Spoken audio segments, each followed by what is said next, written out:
Bonsoir, bienvenue à l'AM29, donc la Maison de la vie associative et citoyenne du 9e arrondissement. Ce soir, nous allons faire une conférence débat, donc ça sera en 2 temps, dans le cadre de la journée internationale pour l'élimination des violences faites aux femmes. C'est un peu. Et ce soir, nous allons travailler avec 2 associations, voire 3, avec l'association OMID, l'Institut des citoyens, mais aussi RESF, qui est le réseau d'éducation sans frontières. Je vais laisser ces associations se présenter. Le thème du débat ce soir, ça sera la situation des femmes en Iran. Ça sera une première partie, présentée par l'association OMID, mais aussi, dans un deuxième temps, ce sera aussi l'occasion d'élargir la question et de débattre sur les violences faites aux femmes, que ce soit par exemple en Iran, sur les parcours migratoires ou en France. Voilà. Et ce temps de débat sera animé par l'Institut des citoyens. Donc voilà, on fait un petit peu un duo d'associations pour cette soirée. Donc je vais laisser peut-être les associations se présenter pour faire bien mieux que moi. Et en tout cas, merci pour votre présence ce soir. Et je suis Léa Floch, la directrice de la Maison des vie associative et citoyenne.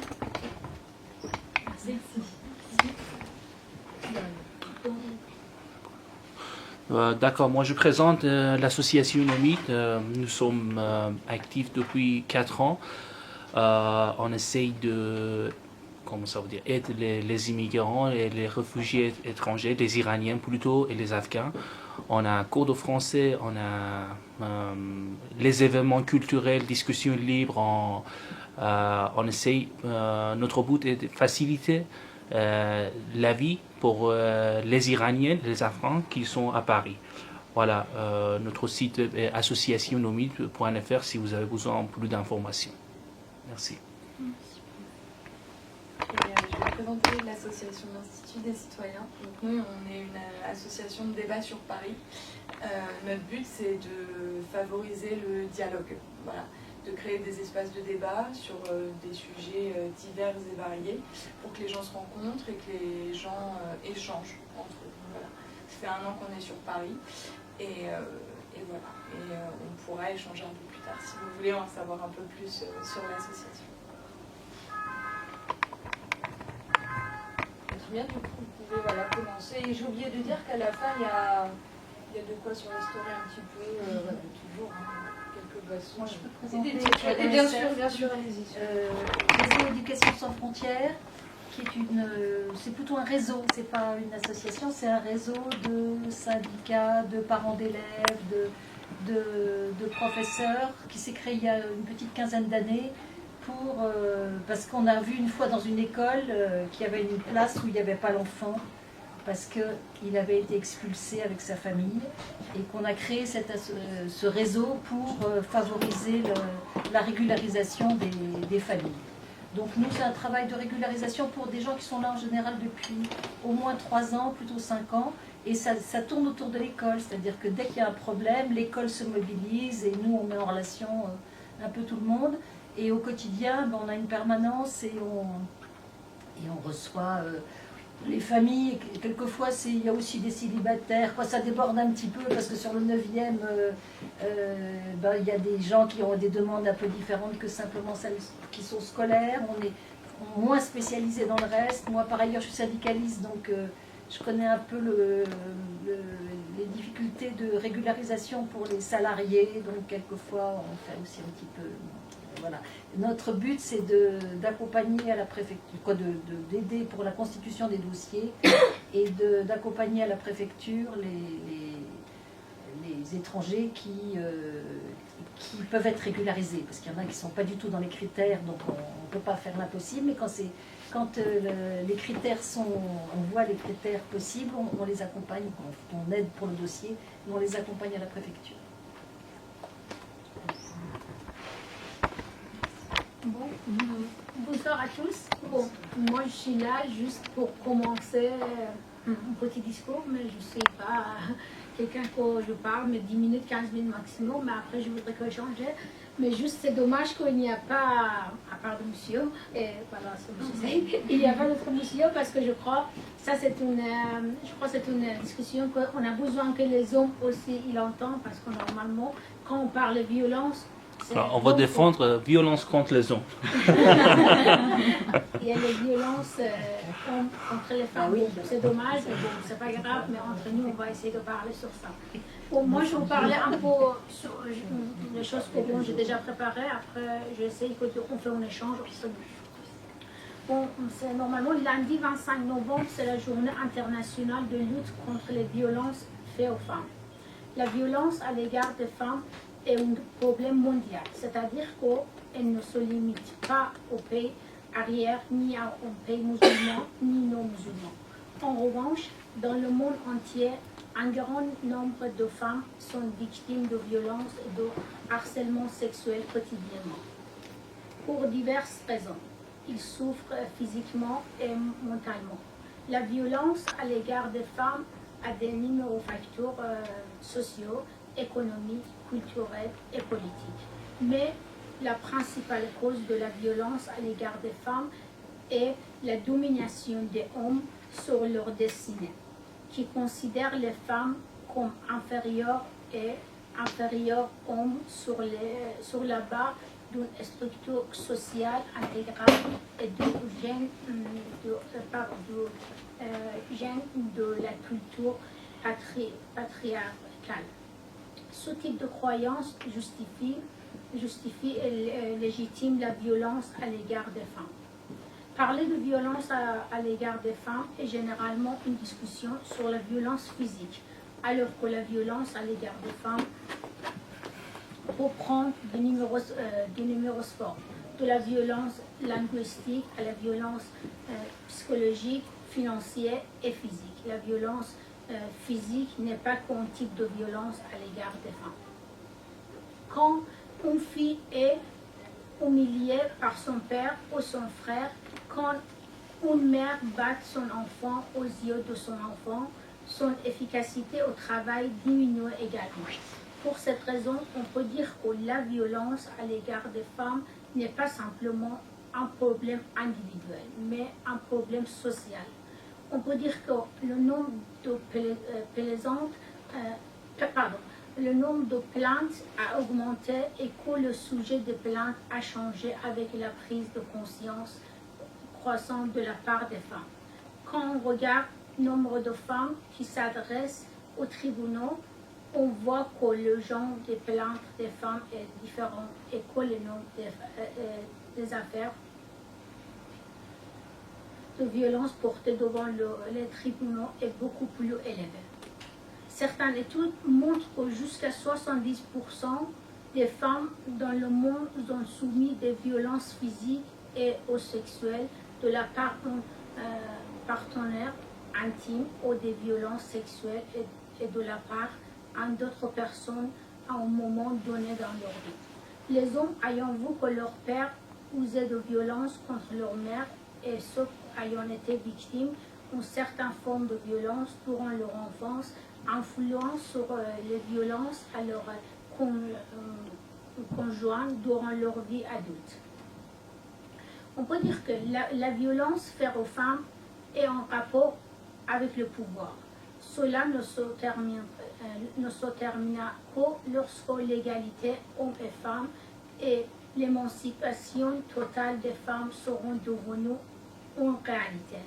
Le monde reconnaît que la violence faite aux femmes est une barrière majeure aux droits humains.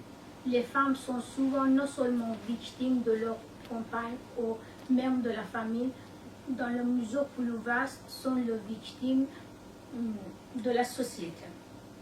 Mais bon, en tant qu'Iranien, si je parle sur l'Iran, je peux dire que même en Iran, les femmes sont soumises aux formes les plus épouvantables de violence soutenues par l'État. L'Iran a rejeté une loi qui aurait rendu la violence faite aux femmes illégale. Mais si on veut parler sur les différents types de violence, mais soit en Iran, soit dans le monde, on peut mettre différentes formes de violence. On peut dire violence physique. La violence physique est le type de violence le plus répandu à l'égard des femmes. Ce type de violence affectait physiquement la victime, femme. Ce type de violence fait référence à tous les comportements non sociaux qui peuvent commencer par toucher le corps d'une femme et parfois jusqu'à l'agression sociale en harcèlement le corps de la femme. Après, la violence linguistique et psychologique. Une des formes de violence à l'égard des femmes le plus répandue affecte gravement la dignité, l'estime de soi des femmes. Ce type de violence qui est malheureusement moins communiquée, considérée comme une violence, a des effets négatifs sur leur personnalité,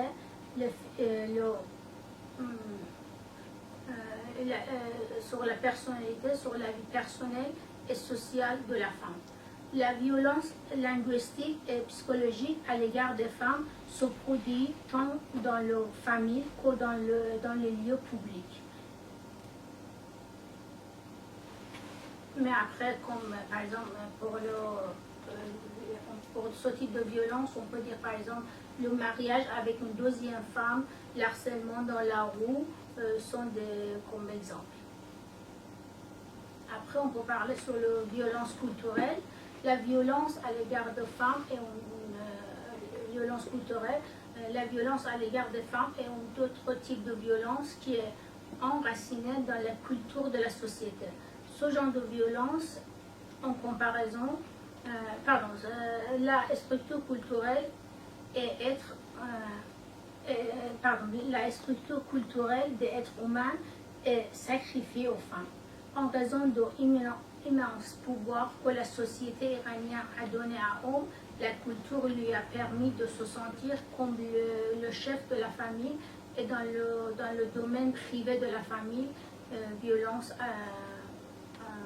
il a fait une violence à l'égard de femmes. Bon, maintenant, on peut dire que, est-ce que, par exemple, bon, il y a beaucoup de choses, moi je vais essayer de parler sur les choses que, par exemple, pour éliminer, comment il faut faire. Par exemple, en Iran, normalement, pour le code vestimentaire, par exemple, si les femmes ils ne mettent pas le voile, normalement, il y a une amende, il faut aller en prison si dans le public, ils ne mettent pas le voile. Par exemple, en Iran aussi, les femmes, normalement, comme je crois, comme pas mal de pays, et ils n'ont pas le droit, par exemple, de divorcer sans raison. C'est-à-dire, si la femme décide de divorcer tout de suite, il n'y a pas le droit de faire ça. À part que dans certains cas, il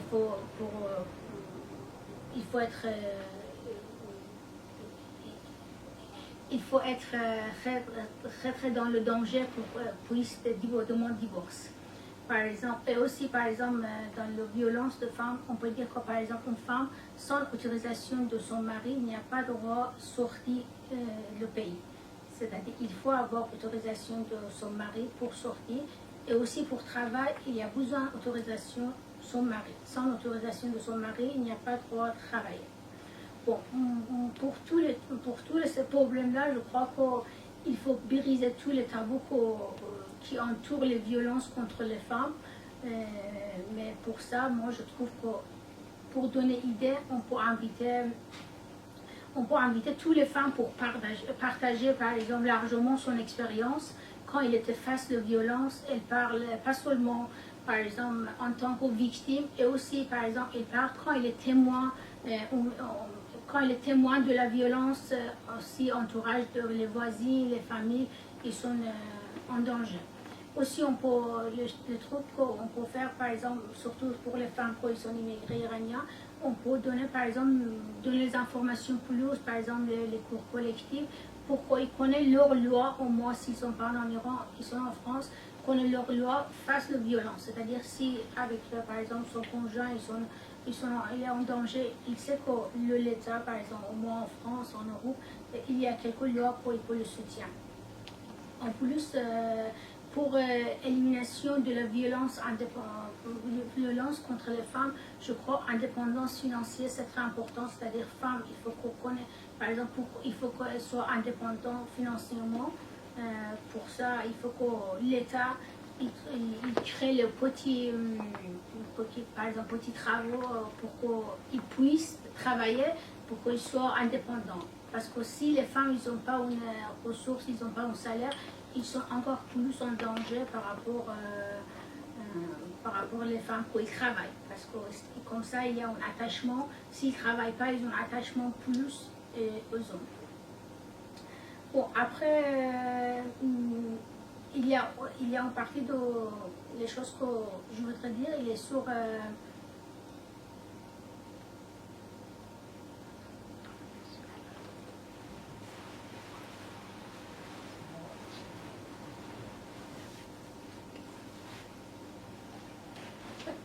bon, ça, je crois que peut-être on peut parler un peu plus tard. Sur, par exemple, si on peut faire un échange, par exemple, est-ce que si ces lois, ça change, sera mieux? Et si le comportement social vers les femmes, ça change, que ce sera mieux? Pour ça, on va laisser, je crois, en tant qu'une question bas, on peut poser ça. Si vraiment c'est la loi, c'est important, et si le comportement social face aux femmes, que c'est plus important.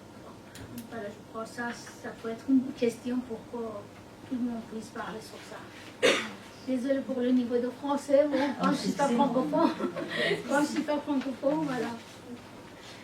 Merci pour cette intervention, c'est très intéressant.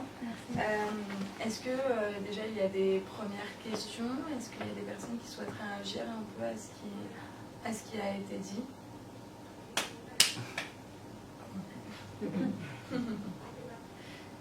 Moi, je viens par rapport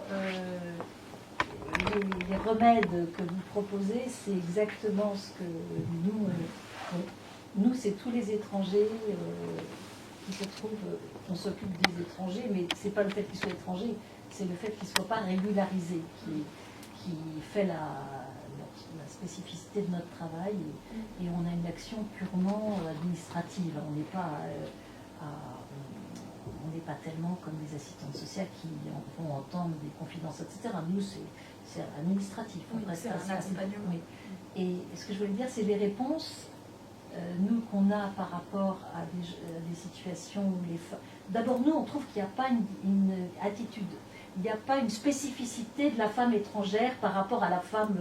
vous posiez quoi? Il y a la question qui est posée, y a-t-il une spécificité de la violence pour les femmes étrangères?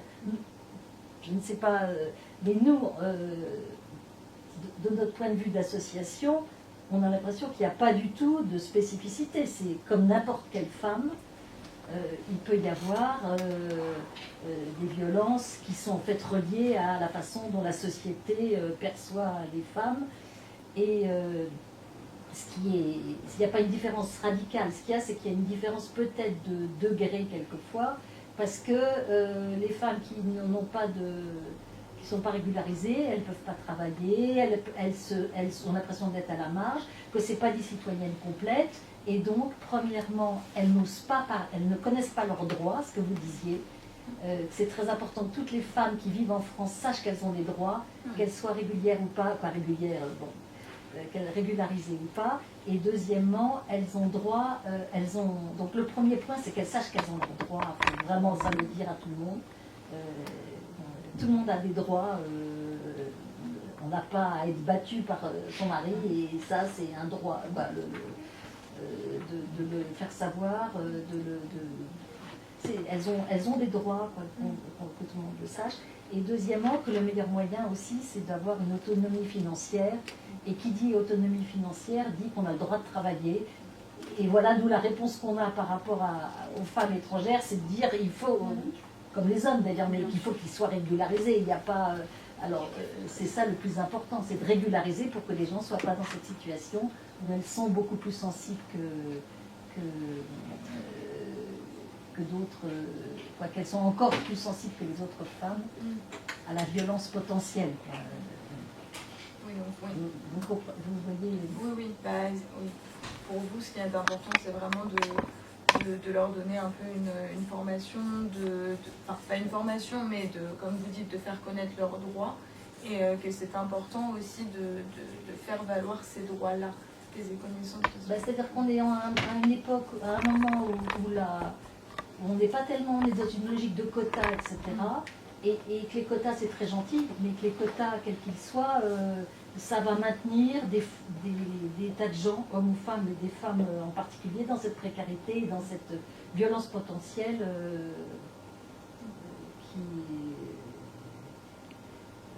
voilà, une violence potentielle qu'on aperçoit de temps en temps. Je ne sais pas si tout le monde est d'accord qu'il y a... Quand madame elle a parlé pour connaître ses droits, c'est qui d'abord il doit parler que je connais mon droit? Parce que quand tu ne connais pas et tu ne sais pas comment tu vas faire, tu vas où et avec qui? D'abord, il faut que quelqu'un qui montre le chemin, ou soit, comment dire, aider à quelqu'un qui a des problèmes, ou soit sans problème pour dire, par exemple, je suis une femme, quel est mon droit par rapport de tout. Et quand on ne se connaît pas, bah, de toute façon, je ne sais pas quoi, mon droit de quoi, par rapport de mon mari, par rapport de, par exemple, de société. Ça, je pense que dès le départ, dans ce pays, de n'importe quel pays, dès le départ, mais situation de l'Iran, elle est un petit peu différente. Moi, je pense que d'abord, il doit être une loi. Que dans la loi, il écrit au soit, par exemple, pour les femmes, il va avoir certaines choses, et pour les hommes, certaines choses. C'est ce qu'il a... il a dit, par exemple, quand on voulait sortir, même ici, après quelques années, quand tu vas demander de quitter le territoire, il te demande que ton mari, elle va donner autorisation, malgré que tu as, par exemple, des passeports de sortie, mais pour renouveler, il faut avoir ça. Moi, je pense que dès le départ, c'est la loi qui doit changer. Ça, c'est plus important. Et c'est comme ça qu'après, ça a fait En France, cette loi, ça existe en France? En France, cette loi, ça existe en France? Non. L'autorisation de demander au mari. Non, pour sortir le pays. Non, Bon, j'ai mal entendu. En Iran. Et en même temps, quand elle a dit, c'est quelqu'un qui est mineur en Iran encore, soit son père, soit quelqu'un qui est égal à autorité, comme par exemple grand-père, qui va donner, voilà, côté de père, qui va donner, voilà, qui va donner autorisation pour quitter, par exemple, le pays ou faire quelque chose. Même pour le mariage aussi. Hein. Mais c'est vrai que toutes les femmes vivant en France ne savent pas forcément les droits qu'elles ont en France. C'est ça. C'est ça que moi je pense, en fait je crois que c'est bien que par exemple normalement quand les gens viennent en France, au fil normalement en tant que réfugiés, ils proposent je crois 400 heures de cours français. Ça c'est obligatoire pour avoir. Moi je trouve à côté de ça il faut mettre par exemple, je sais pas, 10 heures, 20 heures de cours que pour les femmes pour connaître leur droit, parce que surtout, par exemple, il y a pas mal de pays, bon, moi, de mon côté, je connais par exemple les pays afghans, bon, Iran, peut-être c'est moi, mais par exemple, les Afghans, toujours, ils sont toujours dans leur mentalité qu'on peut taper les femmes ils n'ont pas droit, même les femmes, ils n'ont pas droit, par exemple, à aller à l'école, mais bon, en Iran, vraiment, c'est pas comme ça, parce que maintenant, la majorité des femmes, des filles et femmes iraniennes, ils ont droit à partir de l'université, même plus que les garçons, mais je crois que c'est pas mal que, par exemple, en France, ils mettaient 10 heures de cours que pour les femmes, pour qu'il lui informe que vous avez droit, par exemple, si votre mari n'a pas bon comportement avec vous, comment il faut réagir? Il faut aller à quel endroit, quelle association, pour faire une plainte contre son mari, tout simplement. Et est-ce que vous pensez généralement que ces cours doivent aussi avoir lieu pour les hommes? Bien évidemment, parce que bien évidemment, parce que pour les hommes aussi. C'est pas exactement. Non. Mais Et pas que pour les réfugiés. Exactement. C'est ça aussi. Bon, parce qu'en fait, les gens, quand ils sont nés en France, normalement, je crois même étrangers, quand ils sont nés en France, dès quand ils sont, par exemple, à l'école, à collège, ils ont déjà appris tout ça, par exemple, par différents chemins, soit au collège, soit au lycée, par la famille. Mais les réfugiés, quand ils arrivent ici à 30 ans, 40 ans, c'est-à-dire ils n'ont aucun, par exemple, savoir sur ça. Pour ça, je crois, les réfugiés, ils ont besoin plus que les autres, peut-être. Et non, excusez-moi, je disais les réfugiés par rapport à tous les autres étrangers qui se retrouvent en France sans papier, parce qu'on souvent on distingue les réfugiés. Ah non, les réfugiés, pour moi, toutes les personnes quand ils arrivent en France, Voilà, ils ont besoin de rester en France. c'est ça. Les migrants, on dit. On aime bien faire des découpages et tout ça. Oui, En général. Non, non, c'est en général tout ce que les réfugiés.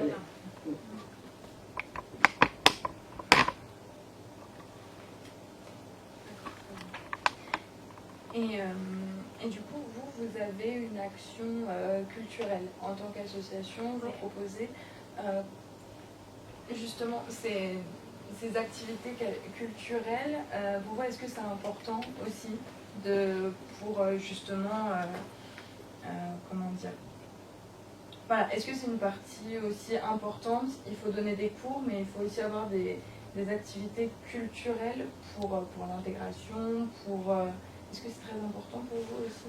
Bien évidemment, moi je trouve que culture c'est une partie que par exemple si par exemple les gens ils ont un rapport avec culture, normalement ils peuvent intégrer mieux avec la société, ils peuvent intégrer mieux par exemple pour trouver leur place dans une nouvelle société, mais surtout bon, quand nous, en tout cas, nous en tant qu'association iranienne, normalement notre débat il est en langue persane. Pour ça, par exemple, si les réfugiés, les migrants, les gens quand ils sont ici, même ils sont isolés, ça fait longtemps qu'ils n'ont pas trouvé un moyen pour parler avec d'autres gens. Mais nous, on ne parle pas que sur les femmes, on parle sur tout ce qu'on peut parler sur la société française, pour qu'est-ce qu'on a droit, sur la démocratie, toutes les discussions qui nous donnent un peu conscience. Oui, en plus, je vais ajouter quelque chose. On a organisé plus de 100 événements, mais les événements qu'on s'appelle discussion libre, on avait peut-être 5-6 événements par rapport des femmes, les droits des femmes, mais c'était en persan, mais les femmes iraniennes, on a entendu qui sont venues dans notre association après notre événement, parce qu'on essaye de casser les tabous.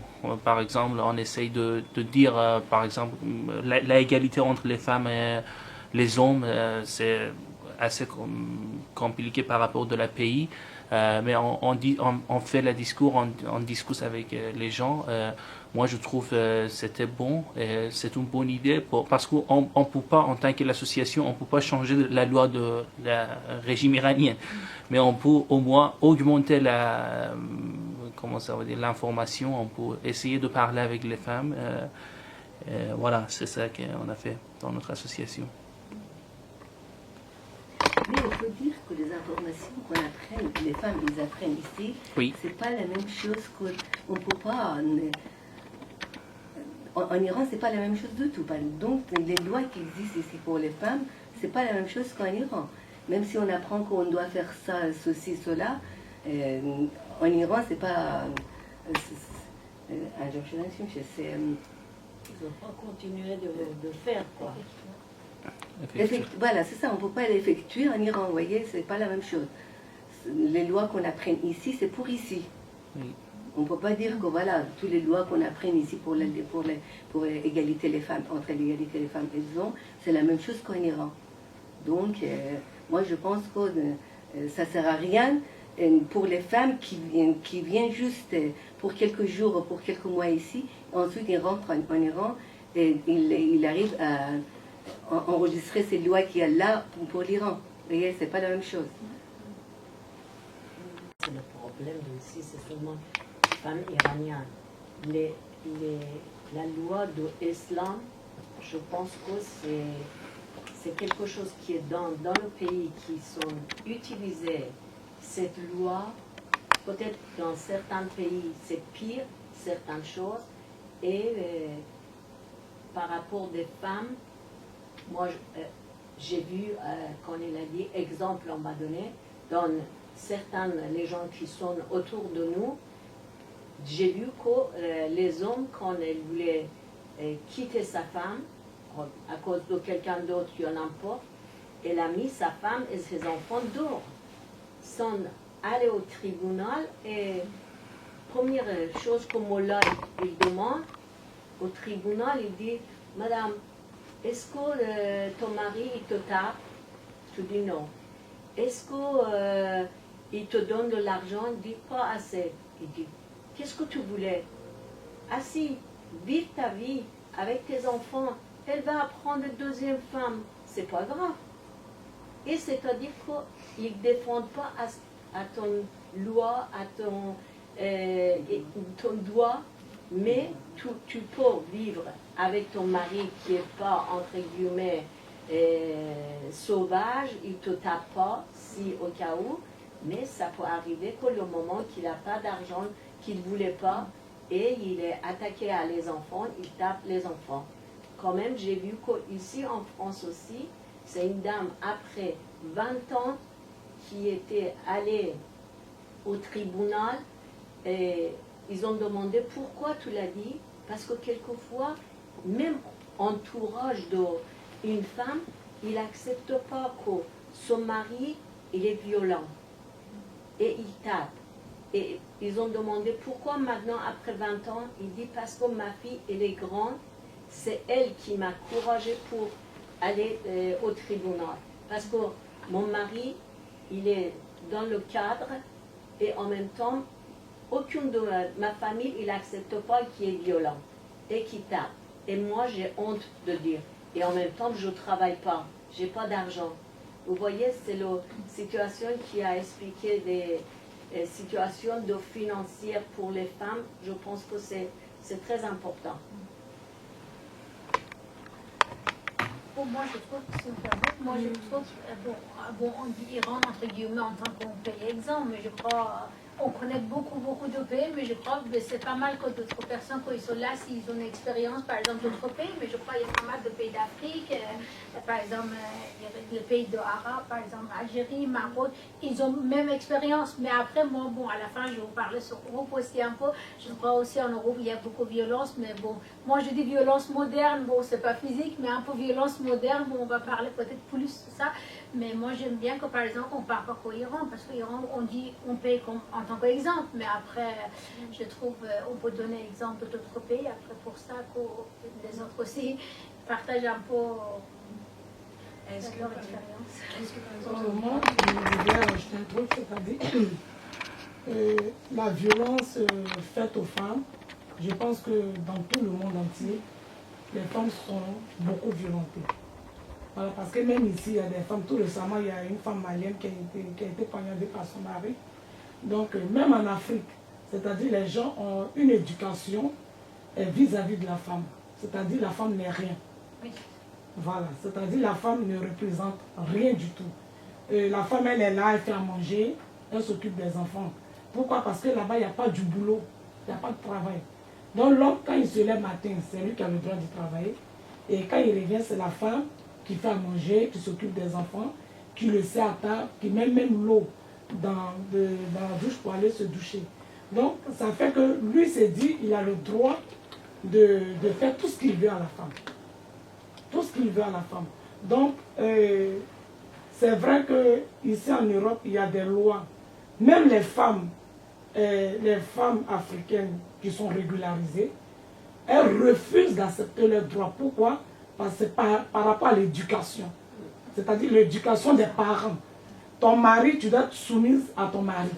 Donc, même si tu viens ici à 18 ans, ou bien tu viens ici par rapport à l'éducation de tes parents, tu es obligé de te soumettre. Voilà. Donc, l'homme, ça lui donne, c'est-à-dire les ailes de faire tout ce qu'il a envie de faire à la femme. Voilà. C'est-à-dire l'homme ne connaît pas l'importance d'une femme. Or, la femme, elle est beaucoup sacrée. La femme, elle a un sixième sens. La femme, elle est intelligente. Et heureusement, avec le monde de maintenant, les gens commencent à comprendre. La femme, maintenant, elle commence à se défendre. Elle commence à connaître beaucoup de choses. Parce que les années 60, c'est-à-dire c'est resté dans les têtes, le monsieur, mon mari, je dois faire à manger. Même les jeunes filles de 20 ans, avec l'éducation des parents, elles sont soumises à leur mari. Voilà, donc ça, je pense que, bon, on est en Europe, mais les pays africains, maintenant, doivent comprendre pour dire, l'époque d'enfant est passée. On n'est plus en 1960, 1980, on est maintenant en 2019.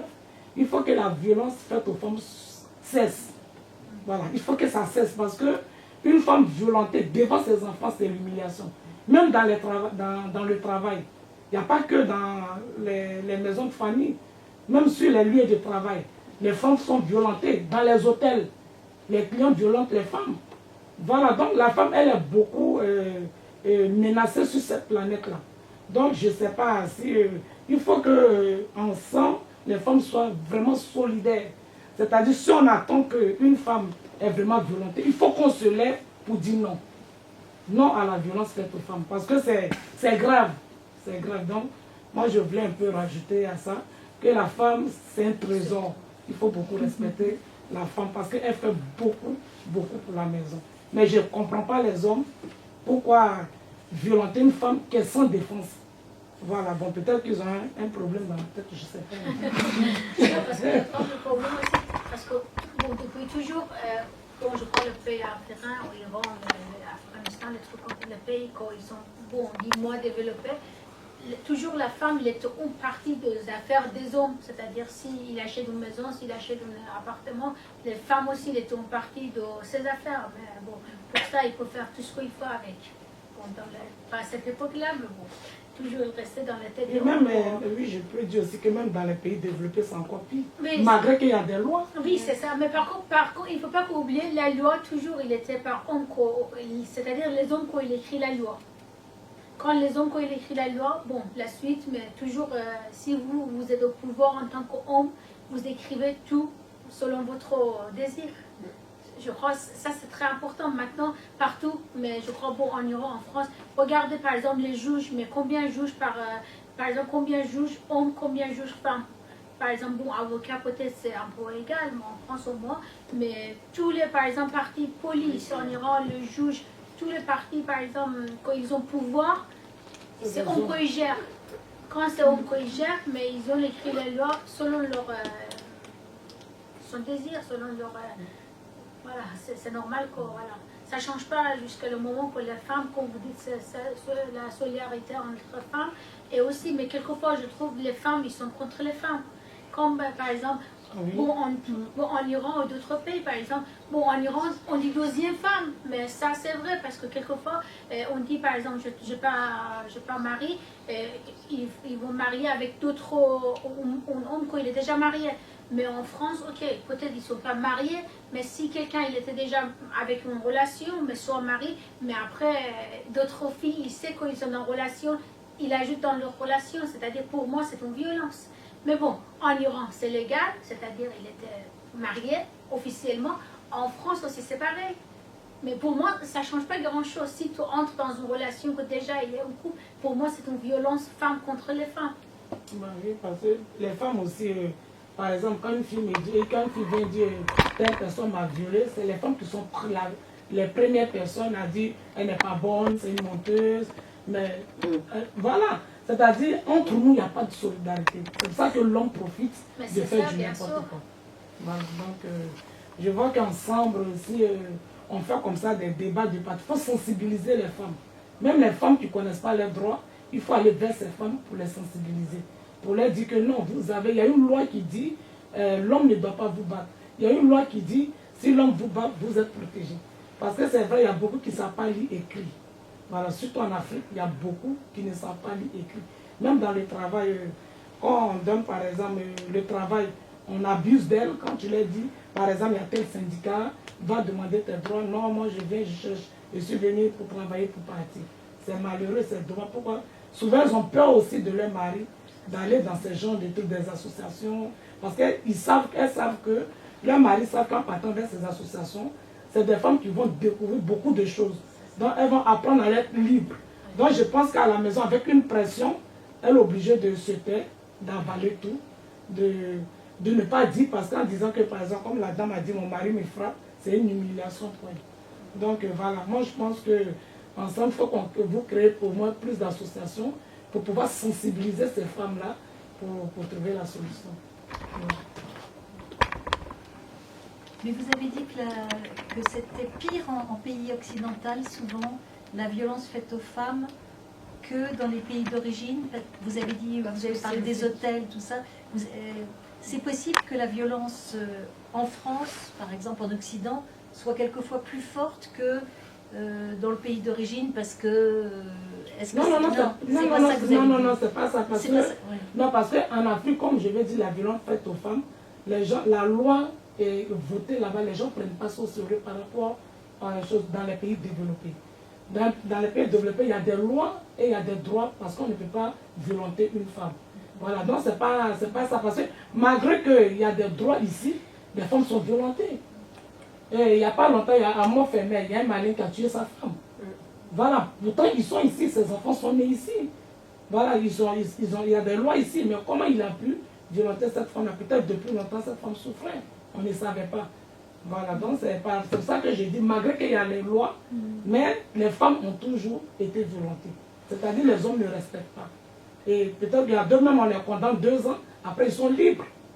Donc il va se dire, peut-être que j'ai fait ça après 2 ans, je suis libre. Voilà, donc il faut que peut-être qu'il y ait une loi très forte pour condamner ces personnes qui violentent ces femmes-là. Voilà. Et quand vous parlez de solidarité, par exemple, là on a vu qu'il y avait une manifestation samedi pour voilà, nous toutes, pour les droits des femmes. Est-ce que vous pensez que c'est ce genre de manifestation aussi qu'il faut continuer ce genre de choses pour que les femmes soient solidaires entre elles? Bien sûr, parce que là le samedi il y avait tellement du monde, c'est-à-dire si même dans le journal on apprend soit sur le journal télévisé pour dire une femme a été violentée, il faut qu'on sorte massivement pour dire stop. Parce que là samedi franchement c'était magnifique. Voilà. C'était un des slogans d'ailleurs, c'était solidarité entre les familles. Voilà. Et si on fait ça, les hommes auront peur pour dire, tiens, si on touche les cheveux d'une personne, les femmes vont sortir. Donc attention. Donc voilà. Mais est-ce que c'est pas aussi une question de savoir sur l'identité masculine aussi? Parce que finalement, une fois qu'on a dit stop, bon, alors on est un homme, on fait quoi? On fait comment? C'est-à-dire, il y a tout, c'est le début d'autre chose. Ça veut dire qu'il faut aussi apprendre à faire. Est-ce qu'il ne faut pas apprendre à faire autrement? Vous avez parlé de la position de l'homme. Est-ce qu'il faut comment redéfinir aussi du coup la place de l'homme? Comment faire en sorte qu'il fasse autrement aussi? L'homme? Oui. Ah non, je pense que ça renvoie à la question de l'éducation. Oui, de l'éducation masculine et de l'éducation, voilà, de la manière dont on apprend aux garçons d'être des hommes aussi. Ouais, la virilité, etc., toutes ces questions. Ben, je pense que c'est pas parce que, comme j'ai dit, c'est l'éducation aussi. Voilà, c'est l'éducation parce qu'il y a des hommes aussi, peut-être que par rapport à la famille qui a été violentée, surtout à ses parents, ça reste aussi dans sa tête. Il pense que ce que son père faisait par exemple à sa mère, il a le droit de faire à sa femme. Donc tout ça, c'est une histoire d'éducation. Voilà, moi c'est... Donc je sais, il y a des hommes aussi, s'ils voient qu'ils violentent la femme, il y a des associations aussi. Il faut qu'ils partent vers ces associations, il faut qu'ils en parlent. Donc, parce qu'en parlant, tu te libères quand même. En parlant, c'est là que, là on est en train de faire une table ronde. Si moi j'ai un souci que j'en parle, vous pouvez me donner des conseils, faire comme ça, faire ceci. Parce que quand tu ne parles pas, tu gardes et tu fais plus de bêtises. Alors c'est mieux d'en parler pour être libre, de trouver des solutions. Et quand tu en parles, tu rentres à la maison, tu vois ta femme, tu te dis pardon pour ce que je t'ai fait. Pourquoi? Parce que tu allais, tu en parlais. Voilà, donc moi je vois ça un peu comme ça. En plus, je crois dans certains pays, par exemple, je sais pas, au moins en Europe, par exemple, quelquefois, les femmes travaillent, ils ont l'autonomie financière au moins, par exemple, ils travaillent bien, mais les questions de, par exemple, une famille traditionnelle aussi, c'est important, parce que les peurs de divorce, parce qu'après ça, c'est une question que ça joue, bon, je sais pas, la société française, comment on voit par rapport au divorce, mais bon, dans la société iran, je crois qu'au moins, divorce, c'est pas très bien pour une femme. Mais bon, déjà, on peut pas être avec, comme en France, paxé avec quelqu'un. Soit il faut marier, soit il faut que, voilà, petit ami, bon, c'est pas trop légal au moins. Pour ça, il faut marier. Si tu n'es pas marié, il faut divorcer. Si tu divorces, soit il faut être avec quelqu'un d'autre, aussi c'est pas bien vu, mais après, sinon il faut rester tout seul. Après, une femme, quand il reste tout seul aussi, c'est-à-dire tous les regards de famille, société, il était sur elle. Il ne peut pas trouver un logement tout seul parce qu'il dit une femme tout seule, qu'est-ce qu'il va faire ici? Après, oui, bien sûr. Pour ça, quelquefois, même s'ils ont une autonomie financière, ils restent dans une situation, même s'il y a violence, ils restent dans la situation parce qu'ils ont peur de leur famille, la société, les regards mal sur eux. Non, c'est pas vraiment ça. C'est pas partout, c'est comme ça. Hein. Non. On C'est pas parle- comme ça. Maintenant, Bon, facilement, ils se divorcent. Hein. Bon, Parce que moi personnellement, je ne vois pas trop facilement divorcer. Des lois en Iran, au moment du mariage, ils demandent le droit de divorcer des femmes. Les femmes qui savent, ils demandent le droit de divorce. Donc, s'ils veulent se divorcer, ils divorcent facilement. Et il n'y a pas partout maintenant, dans les grandes villes, c'est pas comme ça. Bon, Hein. pour C'est moi, pas en fait, comme parce que ça. bon, c'est ça, parce que Je la vision, c'est ça. Non. Parce que moi, Iran, pour moi, c'est pas Téhéran. Iran, il y a. Non, moi je parle des grandes villes. Non, même moi, je trouve, quand même, je crois, dans la société française, divorce, c'est quelque chose, je crois, c'est pas quelque chose. Demain, on peut pas dire, bon, je veux divorcer, on dit, ok, c'est bien. C'est la même chose ici, ça dure 2 ans, 3 ans. Non, pour c'est pas savoir durée. vraiment- Moi, je pars sur durée. Je pars pas sur durée. Je pars sur le. Est-ce qu'ils ont bien accepté?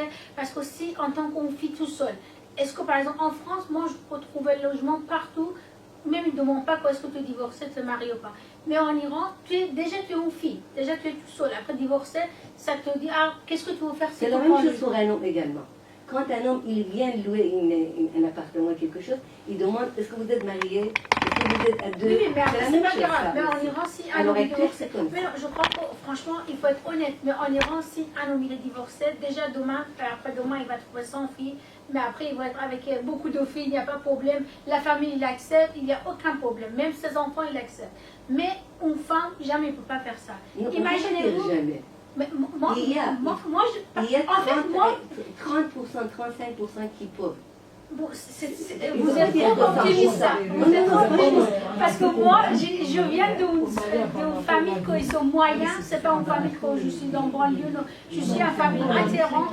Je suis une famille traditionnelle. Moi, je trouve pas que les Iraniens, par exemple, ils acceptent que quelqu'un divorcé, leur Si fille. vous êtes atterrant, donc c'est pas ça, vraiment. Moi, je suis atterrante. C'est pas Moi, comme je ça suis du tout. Atterrant, atterrante. mais bon, franchement, les femmes, elles sont très très libres. Surtout à l'heure actuelle, avec ce Voilà, gouvernement. Surtout avec ce gouvernement, maintenant, pourtant, il n'y a pas de loi pour les femmes. Hein. Mais ils font tout ce qu'ils ont envie de faire, surtout à Téhéran, dans les grandes villes. Ok, mais bon, Téhéran, c'est dans pas les- tous les Irans. Si vous dites que Téhéran, si vous parlez de Mais, Téhéran, non, déjà, on part sur Téhéran. Déjà, Téhéran, pour moi, c'est pas bon. Bon, les gens, ils ne connaissent pas Téhéran, Iran, mais ça, Téhéran, c'est capitale d'Iran.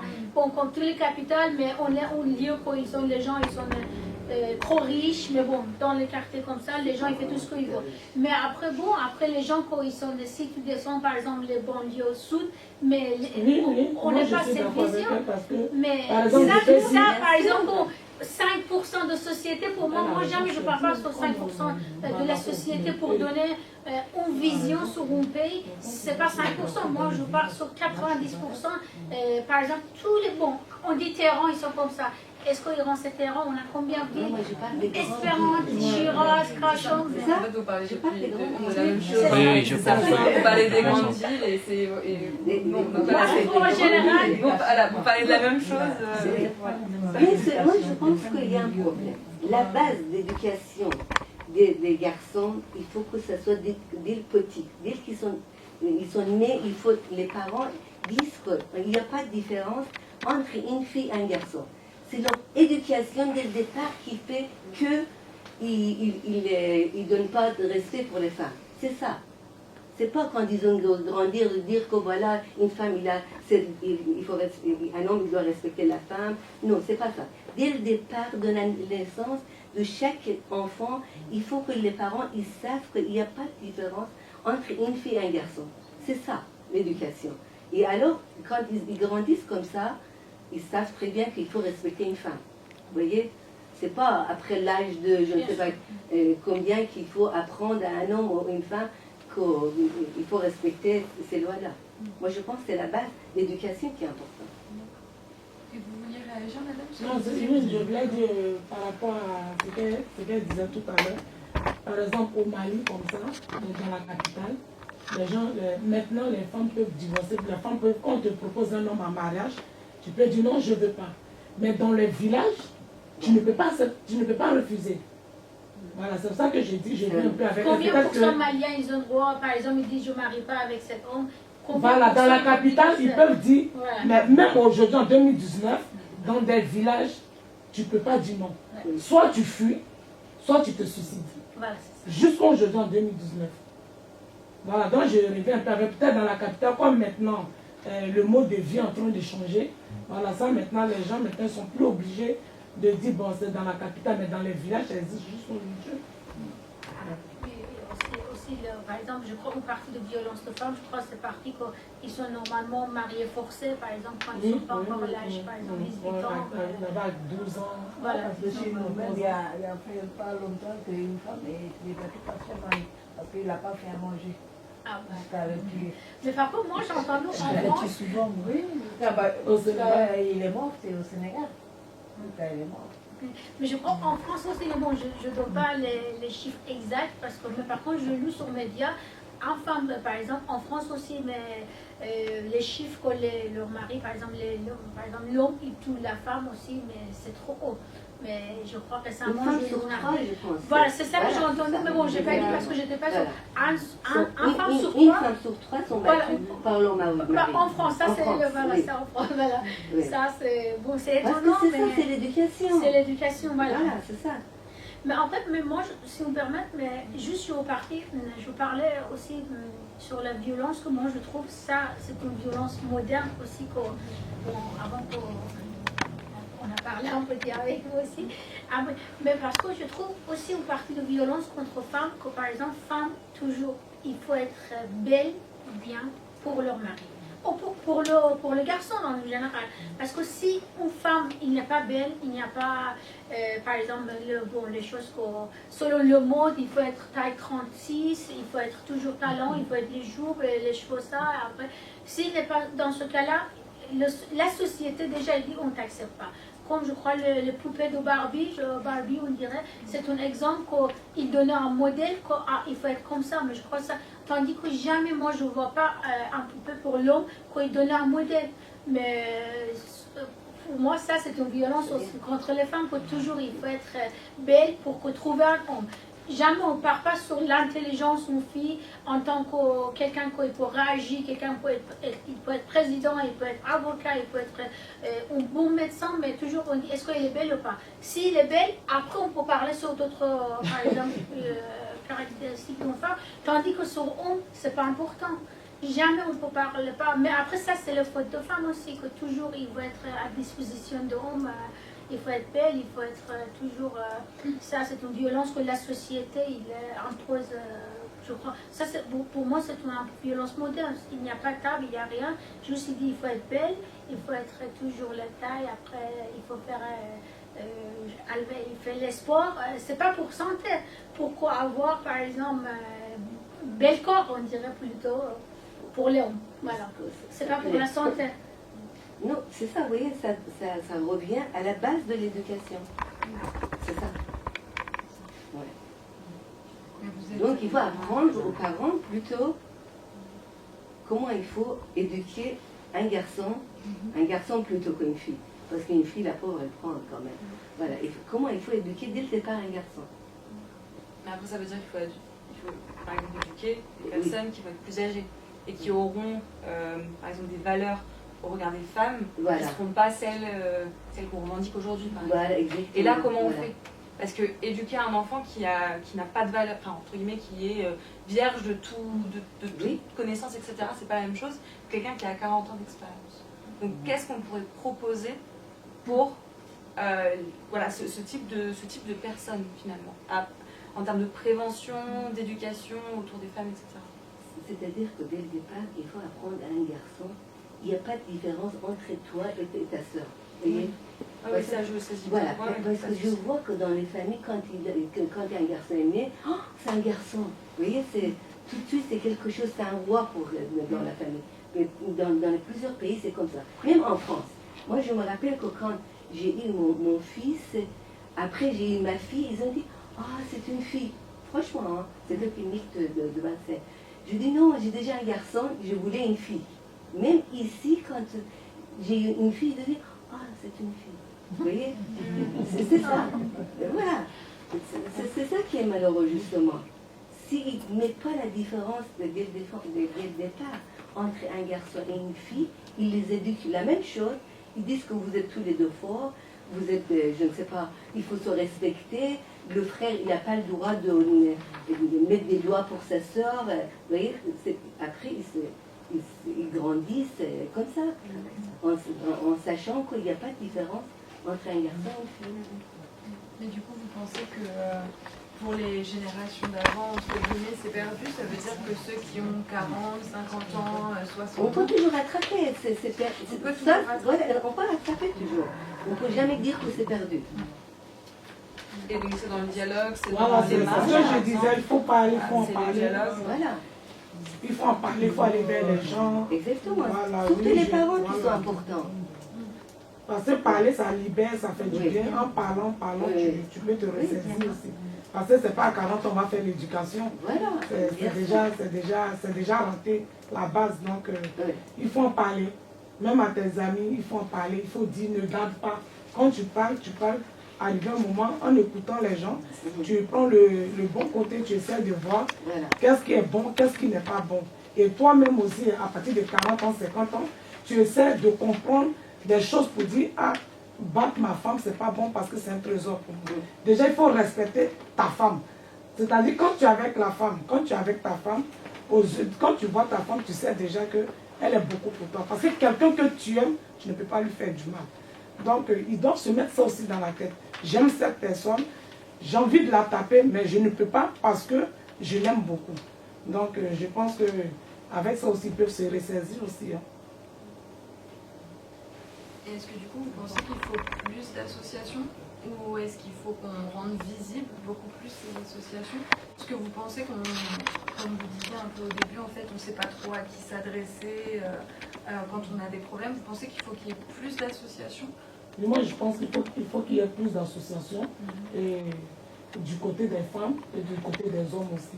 Parce que les hommes aussi, ils ont besoin de parler aussi. Bien sûr. Voilà. Bien Donc, il sûr, faut qu'il des deux côtés, Ouais. il faut qu'il y ait plus. S'il peut y avoir plus, bon, peut-être que c'est les moyens, mais s'il peut y avoir plus, je pense que dans la société, tout le monde sera bien. Voilà.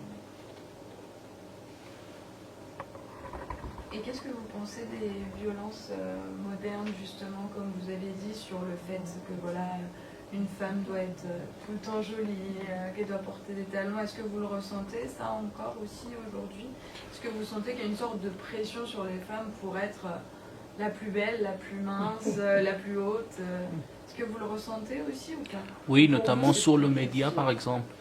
Sur le média, Oui, voilà, c'est oui, vrai. sur le média, comment ça veut dire? Employé. Les médias, normalement, ils n'embauchent pas les femmes. Ils sont un modèle, comme ça, vous ne voyez pas sur le média, sur le news, une femme pas belle. Même dans leur publicité, il y a plus de publicité sur les femmes Que les hommes. Mais non, même les objets, par exemple s'il s'agit d'une montre pour les hommes, C'est ça. c'est les femmes. Si les voitures, Si c'est vous les voulez femmes. acheter une voiture, En vous plus, allez voir une en femme. par Voilà. exemple, Quelle est la c'est une relation entre la voiture et la femme? Je ne sais pas. Non, par exemple, même c'est pas une femme dans le cas normal, par exemple, toujours il faut être bikini ou une forme. Regardez le magasin, les magasins qui sont à Pigalle. Il n'y a que les femmes qui sont présentées dans les tenues comme ça. Il n'y a pas d'hommes. Moi, je regardais, j'ai dit, c'est bizarre, il n'y a que des femmes. Pourquoi ils n'ont pas présenté un homme? C'est ça, même les médias, ils jouent avec ça, malheureusement. Ils disent qu'une femme, ils montrent qu'une femme, c'est plus un objet qu'un être humain. C'est ça aussi. C'est ça. C'est ça. Mais ça commence les mannequins un peu bien en chair, maintenant quand même, c'est vrai. Très très peu, Avant, on voit que c'était par le mec, exemple, mais ils ont changé par exemple, il y a quelques années que les féministes plutôt, par exemple surtout sur le, par exemple, le Barbie, il dit maintenant il ne faut pas penser 36 parce que tous les enfants, les filles pensaient que pour ça ils ont changé, il dit bon, à 36, 38. Bon déjà c'est pas mal. Voilà, déjà on va arriver à La technologie a changé, mais la forme n'a pas mentalité, changé. la Voilà, mentalité ça mentalité, change c'est pas la mal. même chose, voilà. Oui, parce que Maintenant, ça ils on disent, voit. bon, le gros, c'est mince, ça change rien, ça. Sur les valeurs des femmes, ça change rien, vous voyez. Parce que toujours, ils parlent des femmes dans cette publicité. Même je crois, par exemple, on peut parler sur la violence, par exemple sur salaire. En France, toujours, encore les salaires des femmes et hommes dans le même métier, c'est pas pareil. Même s'il y a beaucoup de bon parler sur ça, Oui. mais toujours, Oui. c'est vrai, quoi, les salaires, c'est pas la même, voilà. Même si c'est la même chose, ça c'est une sorte de violence, mais Bien pourquoi sûr, bien sûr. bon, mais après, bon. C'est comme nous, on est Il faut qu'on Pardon ait des années. À à Hôtel Ibis Batignolles. Ah, d'accord. La condition du salaire, le cadence du travail, on est mal payé. Tu sais, quand on dit sous-traitant, ça veut dire que c'est maltraitant. Parce qu'ils voient que les femmes, ils sont illettrées, ils savent lire ni écrire, alors ils profitent sur eux. Ça, d'accord, moi je comprends ça. Comme si, par exemple, on a le niveau d'études, c'est important, ça c'est sûr. Mais il ne faut pas regarder sur la morphologie et l'habit de la personne. Ça, l'étude, c'est important, bien sûr. Ça. C'est celui qui a licence, je ne sais pas, le doctorat, il ne prend pas le même salaire. Et il n'a pas la même place non plus. Mais ça, c'est normal. C'est pour te dire que sur les conditions de travail, eux, comme par exemple, nous, on est des étrangers, on travaille, on est femmes de chambre, ils profitent sur nous. Ouais. Ça, c'est pas normal, c'est vrai. Ouais, c'est ça, c'est pour ça que nous, on est 4 mois de grève. Ça fait 4 mois, ça fait 4 mois qu'on est en grève. Oui. Ça, c'est pas normal, ça c'est sûr. C'est pour ça. Et ça fait 4 mois que vous êtes en grève, est-ce qu'il y a des choses qui ont changé depuis? Vous n'avez pas l'impression que... Là, on avait fait 4 fois une rencontre avec le directeur. Et les négociations jusqu'à présent, ça va aboutir. Mais là, actuellement, on a rendez-vous mercredi, demain, à 15h pour voir comment ça se passe. Parce que tout ce qu'on demande, c'est tout dans le derrière, sur les conditions du travail. Parce que nous, par exemple, quelqu'un qui a 4 heures, on lui paye et on lui fait travailler 7 heures. Et après, on lui paye que 4 heures. Ça fait, il fait des heures supplémentaires, on ne le paye pas. On ne le paye pas. Et tu sais, les femmes de Chambre de France, ils sont fait l'économie de la France. Parce que s'il n'y avait pas les femmes de France, il n'y aura pas d'étrangers qui viennent. Les femmes de chambre ne sont que des femmes ou il y a des hommes? Il y a des hommes, mais il y a plus de femmes que les hommes. Il y a très peu de... les hommes ne sont pas beaucoup. Il y a plus de femmes. Et même une collègue s'est violée par l'ancien directeur de Ibis. Elle s'est fait violer. Actuellement, ils sont en cours de tribunal. C'est violé. Parce qu'il y a tout ce qui se passe dans les hôtels, ce qui se passe entre les femmes de chambre, tout ça, mais c'est pas visible, quoi, parce qu'on dit à c'est les femmes, il faut qu'ils fassent la chambre.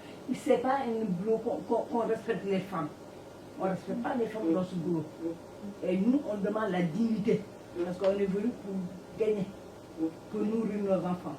Mais eux, ils profitent sur nous. C'est pour ça.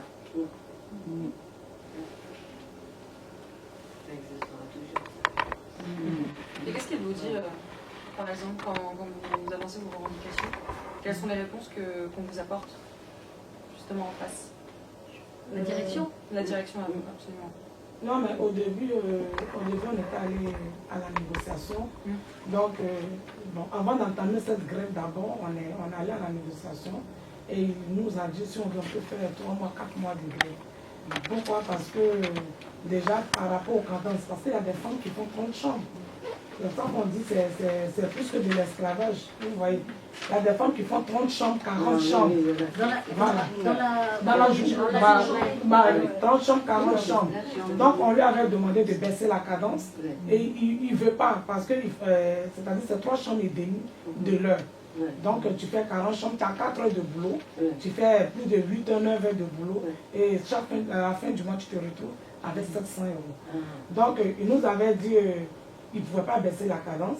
Donc c'est pour ça que nous sommes mis en grève. Et pendant la grève que nous sommes mis, l'inspection du travail a insisté, les IG, de mettre une pointeuse.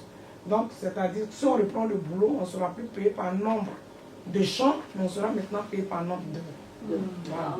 Donc ça, c'est-à-dire maintenant avec la pointeuse, même si tu fais 30 chambres, dans la journée tu finis à 19 h, ça sera payé. Ça déjà c'est une victoire pour nous. C'est pour ça que je dis la lutte ça paye.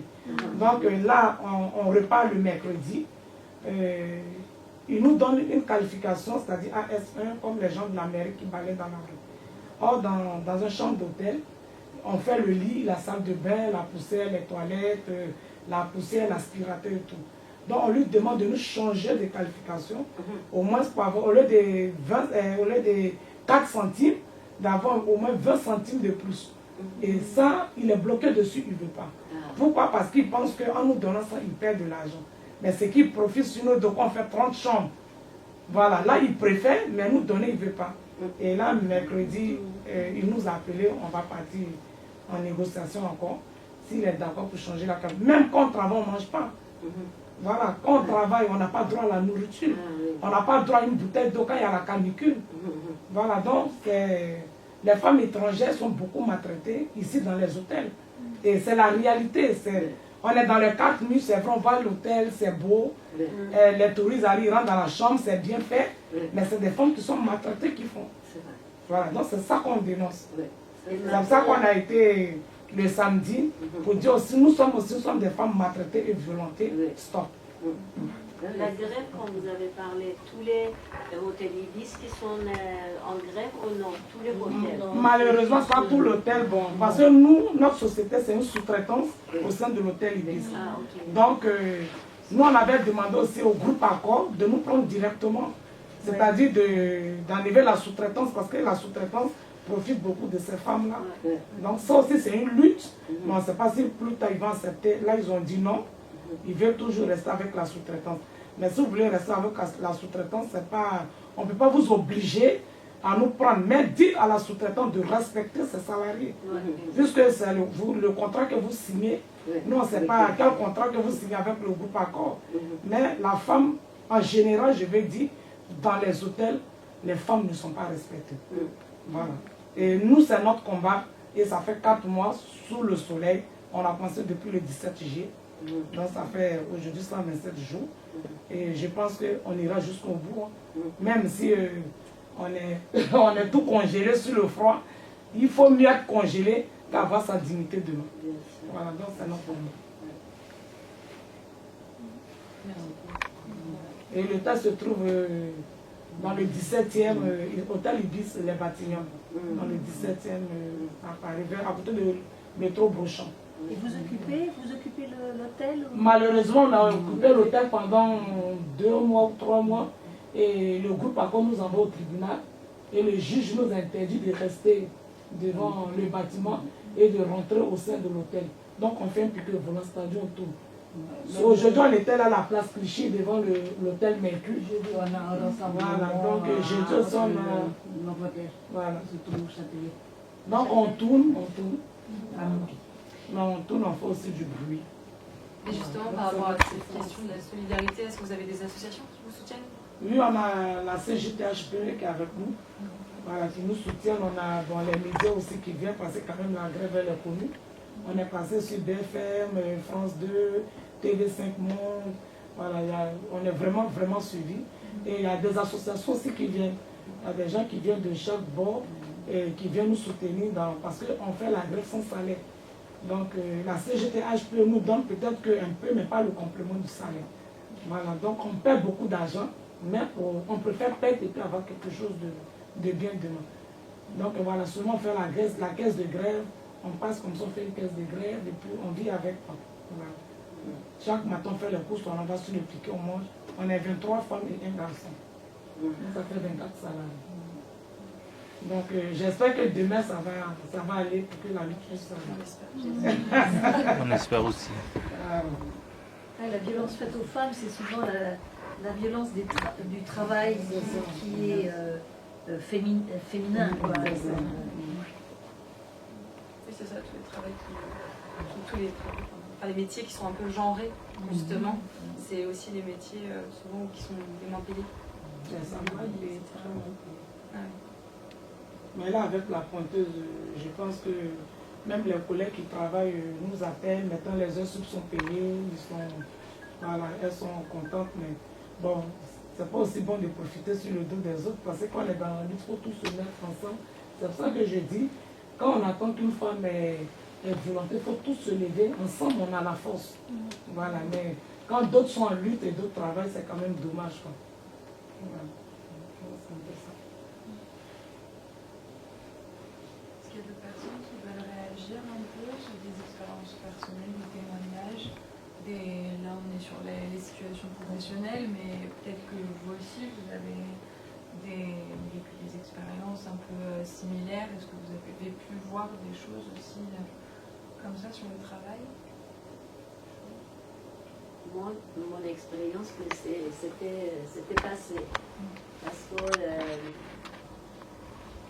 quand j'ai travaillé comme conseiller de vente dans le grand magasin, et après, quand on a parlé à tout le monde, parce que les conditions de travail, ça devient difficile, et chaque année, ils ont payé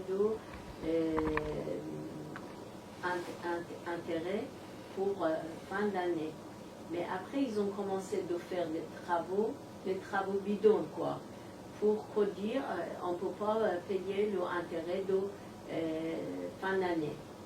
On a parlé avec notre collègue dans un magasin quand on était beaucoup, à peu près 150 personnes, quand on a dit qu'on va faire des grèves pour qu'un jour, ça seulement, on ne travaille pas. Et c'est seulement 4, 5, 6 personnes qui n'ont pas travaillé et les autres, ils sont rentrés dans le magasin, ils ont commencé de travailler. Et nous, on va rester devant la porte et on a essayé de ne laisser pas les gens qui rentraient dans le magasin. Et après, ils ont appelé la police, ils ont appelé tout qui dégageait de nous. Par exemple, on était avec CGT et tous les syndicats qui étaient d'accord. Mais c'est vraiment, on n'était pas beaucoup, et à la fin de journée, on était les autres. On a perdu notre salaire, mais on a arrêté, on n'a pas commencé à travailler. Mais après, le lendemain, c'est la même chose qu'avant. Rien passé. Voilà. Parce que chaque personne, il y en a qui disent « Oh, moi je suis toute seule, je dois élever mon enfant, et je suis divorcée, je ne peux pas faire ça. » L'autre, il dit « Moi j'ai envoyé l'argent pour mes parents, etc. etc. » Mais après, à la fin, on a vu que, voilà, qui est... Ah non, il arrive, quand c'est fini. On va le mettre à sa place. Pardon? On va le mettre à sa place. Oui, c'est ça. À cause de beaucoup, vous prenez tout. Le résumé. Et du coup, les syndicats aussi, vous pensez que c'est important que les femmes se syndiquent? Est-ce que les syndicats aussi, ils ont un rôle un peu d'explication des droits? Comment ça se passe, par exemple? Est-ce qu'ils vous expliquent un peu? Est-ce qu'ils vous permettent d'avoir accès à un avocat, par exemple, plus facilement? Est-ce qu'ils vous expliquent vos droits? Oui, en fait, ça dépend des syndicats, hein, comme je dis, parce que nous, au début, on était avec la CGT Propriété, c'est-à-dire le syndicaliste qui est au sein de la société, c'est-à-dire notre société. Et on avait mené ces revendications, mais en fin de compte, on a vu qu'ils étaient en accord avec le patron. Ils viennent, on nous disent que oui, on a parlé, ils ont compris, mais les femmes continuent à faire 30 chambres, 40 chambres, on ne voit pas de changement. Donc, on allait chez d'autres syndicats, c'est-à-dire FO aussi, mais on a vu aussi que c'était à peu près le même système. Donc, il y a un monsieur du groupe Accord qui nous a parlé de la CGT-HPE. Donc, c'est comme ça que nous sommes allés avec nos revendications. Et il nous a dit, je l'ai dit, à l'hôtel, il y a beaucoup de femmes qui ne connaissent pas leurs droits. Il y a des femmes, la majorité, ne savent pas lire écrit. Donc, je pense que pour leur expliquer, ça va être difficile. Mais pour qu'elles acceptent de faire cette grève-là, ça va être difficile. Mais ce qui est un peu intéressant, c'est que ce sont ces femmes-là même qui ont voulu faire cette grève-là. Parce que pourquoi? Il y a des malades. C'est-à-dire 30 chambres du lundi au vendredi. Il y a des gens qui sont malades, qui ont mal au dos, qui ont la tendinite, qui ont les canaux capiens, qui ont le dos coincé, les genoux, les pieds. C'est-à-dire pas possible. Donc elles ont dit non, stop. Donc on allait, la CGT-HPE, ils nous ont dit que est-ce que vous voulez faire la grève? Nous on leur a dit oui. Soit on est venu vers vous, on cherche du secours. Donc ils nous ont dit donc dans ce cas, adhérez-vous. Et tout le monde, c'est-à-dire tout le monde s'est adhéré. Tout le monde s'est adhéré et ça commençait à partir la grève.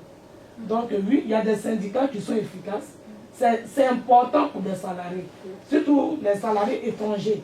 Parce que pourquoi je dis ça, c'est eux qui nous permettent de connaître nos droits.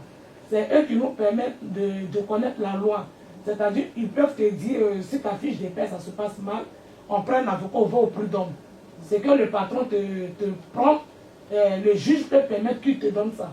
Et il y a des salariés qui ont été au prud'homme avec ces syndicats-là, qui ont eu 12 000 euros.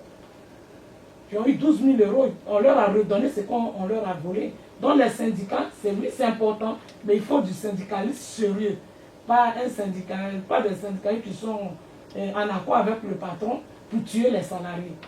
Voilà. Donc, oui, c'est important pour les travailleurs. Moi, je pense que les syndicats, au bout d'un certain temps, ils ont perdu les valeurs de syndicats. Soit les gens ne connaissent pas comment ils doivent faire, ou soit ils ont perdu la confiance à syndicat. C'est pour ça que moi j'ai vu que dans mon travail, chaque fois qu'on a parlé que tu es syndicat, ils ont dit oh là là, qu'est-ce qu'ils font? Seulement tu dois payer un petit peu, ça ne sert à rien. Mais par contre, je sais que si vraiment, c'est ce qu'il a dit, le syndicat, ils sont très sérieux et ils apprennent les problèmes de société, n'importe quelle société, tu peux avoir de confiance pour avancer des choses. Sinon, moi je pense que chaque personne, elle n'arrive pas à obtenir quelque chose qui est le droit. Mais avec syndicat ou le total, avec les gens, elle peut faire. Surtout qu'ici, ça existe syndicat, mais ça dépend de notre idée avec quel syndicat qu'on peut y aller pour obtenir quelque chose. Moi, ce que je vais vous proposer, pour clôturer, mais qu'on puisse quand même un peu parler encore un petit peu, c'est ce qu'on aime bien faire, c'est faire un tour un peu de table et que chacun, là pour le coup, en quelques mots, soit un mot, soit une phrase, dise un peu les propositions, les choses qu'il faudrait changer, voilà, pour améliorer la situation des femmes. Donc, on va commencer par vous, madame. On va faire un petit tour comme ça. Comme ça, vous pourrez clôturer après avec quelques minutes. Connaissance de le droit, c'est le plus important. Moi, je pense plutôt de la base d'éducation. Je suis d'accord, je pense que c'est une question d'éducation pour les générations futures. Et pour maintenant, pour pouvoir améliorer la situation des femmes, la loi, en fait, des lois plus claires, plus volontaristes et des moyens politiques pour les mettre en place. On se rend compte, vous parliez de la manifestation, mais j'y étais aussi, c'était quand même un grand moment, je pense, pour la question des femmes en France et même ailleurs, parce que voilà, c'était au-delà de la question de droits des femmes en France. Et pourtant, les décisions politiques qui ont suivi, qui ont été annoncées, n'ont pas suivi en fait, ne sont pas à la hauteur de ce qu'on attend et des besoins. Donc effectivement, des lois plus volontaristes avec des moyens, de l'argent en fait. Globalement, on parle d'1 milliard, rien qu'en France. On a besoin d'1 milliard d'euros pour pouvoir protéger les femmes des violences et garantir une égalité entre les hommes et les femmes. Du coup, sur le sujet de la spécificité des femmes migrantes, moi je travaille dans une association qui est juste en dessous à Mosaïque. Et ce que je vois, c'est que la migration n'est pas forcément vécue pareil et que du coup, quand il y a des différences, il faut peut-être avoir des solutions différentes aussi, dans le sens où là par exemple je me retrouve confrontée à une dame qui est venue toute seule avec ses 3 filles en France, qui a fui l'excision pour ses enfants et qui va être qui a été dublinée, donc sa demande d'asile a été renvoyée en Espagne, enfin bref, voilà, et à partir de la semaine prochaine elle sera à la rue parce que pour l'instant elle était logée, mais voilà, et du coup je me disais que adapter au fait que ça soit des femmes et au fait que pas pour dire que c'est un plaisir pour les hommes d'être à la rue, mais que pour des femmes seules avec 3 enfants qui sont des filles 4, 9 et 13 ans, c'est hyper violent et hyper dangereux et qu'elles risquent des choses qui sont justement différentes que ce que des hommes risquent, que dans les hébergements d'urgence, il y ait des places réservées pour les femmes, je pense, et les enfants. On a parlé beaucoup de l'éducation et je pense qu'il y a aussi une question de rééducation finalement des hommes qui ont été jugés et qui se retrouvent peut-être après 2 ans de prison, vous le disiez tout à l'heure, de nouveau dans la nature, on va dire ça comme ça, mais pour faire évoluer ces mentalités-là et changer ça, et ça passe encore par des moyens et des moyens financiers, parce qu'on a beau le dire, mais l'argent ça reste le nerf de la guerre et il faut vraiment que les associations font un travail qui est remarquable sur plein de sujets, mais il y a des lois qui doivent être faites et des obligations et l'État qui doit jouer peut-être un rôle un peu plus important là-dessus. D'accord. Moi, je suis plutôt pour je parle de mon pays, Iran. Ça, c'est une loi qui doit être changée. Plutôt, ça, c'est le régime qui doit être changé, le régime dictateur. Après, les lois, parce que les femmes iraniennes, ils sont courants, ils savent leur droit et la loi doit être changée pour mon pays. Non, moi je laisse parler les femmes. Il est avec nous. Voilà, il est avec nous. Eh ben, il y a beaucoup de choses qui ont été dites. Moi, je vous rejoins beaucoup sur l'éducation. Après, je pense qu'il y a l'éducation au sein des familles et l'éducation qu'on peut recevoir à l'école. Et on ne contrôle pas tout, malheureusement. Du coup, il y a peut-être des choses à prendre des deux côtés et des lois, forcément, qui doivent être suivies, jugées, peut-être des procédures qui sont plus rapides pour les tribunaux. Et je pense qu'il y a aussi une énorme part pour les médias, vous en avez parlé un petit peu. Oui. Mais au-delà des publicités, je pense les réseaux sociaux qui peuvent avoir... En fait, je pense que les médias peuvent avoir du positif et du négatif. Je pense peut-être que tout le monde ou pas a entendu la dernière chanson de Angèle, enfin celle qui a fait Balance ton poids. Moi, je sais que dans mon entourage, j'ai des amis qui sont de communautés hindouistes. Et en fait, la position de la femme en Inde, elle est particulière. Et du coup, c'est intéressant parce qu'en fonction des différentes cultures, on peut lancer un débat. Et par rapport à la position de la femme, en français, cette chanson sonne très bien. Et donc, du coup, après, on explique ce qu'elle veut dire. Et en fait, au milieu, il y a un espèce de petit cours théâtral. Je ne sais pas si vous avez vu le clip. Et en fait, il répète les phrases qui sont dans le clip de quand une fille dit non, ça veut dire non. Si une fille dort, ça veut dire on la laisse dormir. Et en fait, c'est des phrases comme ça qui fait tilt. Mais je pense que les médias peuvent avoir quand même pas mal de positifs, rien que pour des informations, comme vous disiez tout à l'heure, pour la femme qui malheureusement a été poignardée. Je pense que du coup, il peut y avoir une solidarité comme ça qui se lance avec la diffusion d'informations, après apprendre ce qui est vrai ou pas, essayer de se faire une opinion, rentrer dans le débat constructif, pas juger les gens, que ce soit un jugement entre femmes, un jugement entre hommes. Donc je pense qu'il y a pas mal de solutions et qu'on est dans une bonne pente. Je suis plutôt optimiste, mais les choses bougent doucement, mais elles bougent. Il faut prendre le temps. Voilà. D'abord l'éducation aussi, comme moi j'ai dit tout à l'heure, comme la dame aussi a dit, qu'il y a aussi, comme j'ai dit, plus d'associations pour attendre du côté de la femme et l'homme aussi, pour faire des débats comme ça, pour trouver des solutions pour ne plus que les choses se répètent. Donc comme c'est les mêmes choses on dit, mais elle a tout dit. Voilà. Nadia? Moi aussi, c'est l'éducation.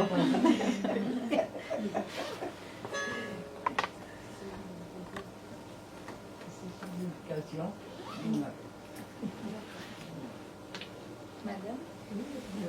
L'action collective, je suis en admiration parce que c'est l'action collective qu'on peut avoir, parce que c'est vrai que violence faite aux femmes, je trouve qu'elle est sensible dans le travail en particulier. Voilà, que c'est souvent, la violence, elle est plus souvent un problème sociétal, quoi, c'est global. Si les hommes se permettent d'être comme ils sont, c'est parce que la société les soutient dans leur vision de suprématie. Et que, bon, alors c'est long à changer, mais que c'est la société qui, voilà, avec des actions collectives qui peuvent permettre d'améliorer la justice, quoi, inadmissible qu'il y a en France et à l'étranger, en France aussi. Ouais. Et bravo pour votre action. Merci. Monsieur. Bonsoir tout le monde. Bonsoir. Pardonne-moi, je retardais, mais pour moi, vous savez, plus en plus la société est violente. Il faut attendre plus en plus. Il y a des lois pour protection des femmes, des enfants, mais il n'y a personne pour appliquer. Il n'y a pas de policier, il n'y a rien. Alors, comptez sur vous-même. Il faut apprendre combat, et sport de combat, judo, karaté. C'est nécessaire pour ça. Sinon, si vous dites non, on n'a pas le temps, on n'a pas de place, on n'a pas de quoi, au moins avoir quelque chose qu'on peut utiliser comme arme. Arme blanche, couteau, c'est interdit. Mais on peut avoir un ciseau avec vous, c'est pas interdit. Ça arrive. Moi, dans ma bateau, j'en ai. Vous savez, dans un roue, vous partez, vous êtes tout seul, quelqu'un est là, donne-moi ton sac. Tout sortant. Tu dois faire comme ça, mais laissez-vous partez. Il faut apprendre la défense. Vous êtes travaillez dans un hôtel, oui, vous êtes exploité. Vous avez CGT, ils organisent, ils vous défendent, avec ces deux comme ça. Mais quotidiennement, vous êtes menacé. Quotidiennement, vous êtes menacé. Apprenez votre défense. Apprenez. Mais c'est pas n'importe homme lâche, il vient vous menacer, vous prendre quelque chose, vous soyez victime des choses comme ça. Non, restez calme, courageuse, et vous pouvez faire quelque chose comme ça, même de boxe, même de des choses comme ça, vous apprenez. Ça vous donne courage, ça vous donne confiance à vous-même. Si un jour dans la route, quelqu'un arrive à faire comme ça, vous êtes par terre, vous perdez confiance. Vous ne marchez pas dans la route comme ça. Mais si vous arrivez à vous défendre, vous pouvez facilement avoir de confiance en vous. Donc, apprenez le combat, de tous les moyens. Si vous avez le combat, allez. De karaté, vraiment. De karaté, judo, de karaté comme ça, un coup comme ça. Ici, il est par terre, vous voyez. Mais si, il faut savoir comment et quand, bon, quelle force. Voilà. Moi, ça m'a fait penser à quelque chose. Du coup, je vais rebondir sur ce que vous disiez, où j'ai appris une astuce. Si on se fait kidnapper en voiture et qu'on est à côté de la boîte de vitesse, et je me suis dit, mais il faudrait que toutes les femmes et les hommes le sachent. C'est apparemment, si on menace de passer la marche arrière, ça bousille le moteur. Et donc du coup, pour arrêter la voiture, si la personne ne veut pas s'arrêter, et ben soit on force en passant la marche arrière, ou soit on menace de passer la marche arrière, et il sera obligé de s'arrêter, ou sinon ça arrête la voiture parce que ça la bousille. Donc voilà, si un jour vous êtes dans une voiture et vous ne savez pas quoi faire, vous pouvez passer la marche arrière. Il faut avoir également une longue jambe pour pousser la pédale. Je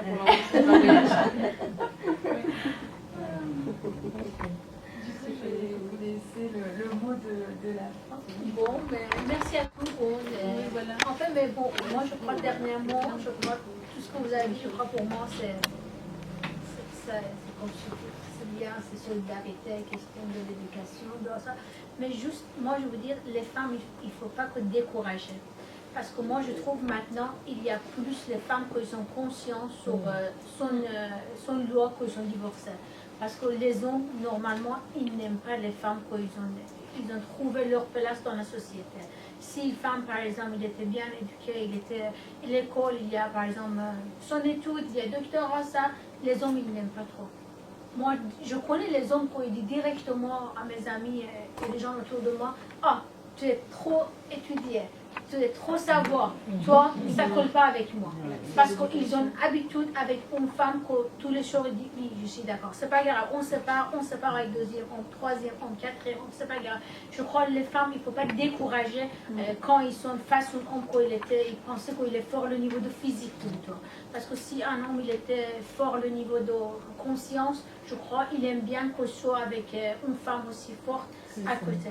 Pour ça, mais je crois de temps en temps, parce que je vois les filles quand ils sont forts, ils disent bon, si on dit non, après on sépare, après c'est tous les hommes ils sont comme ça.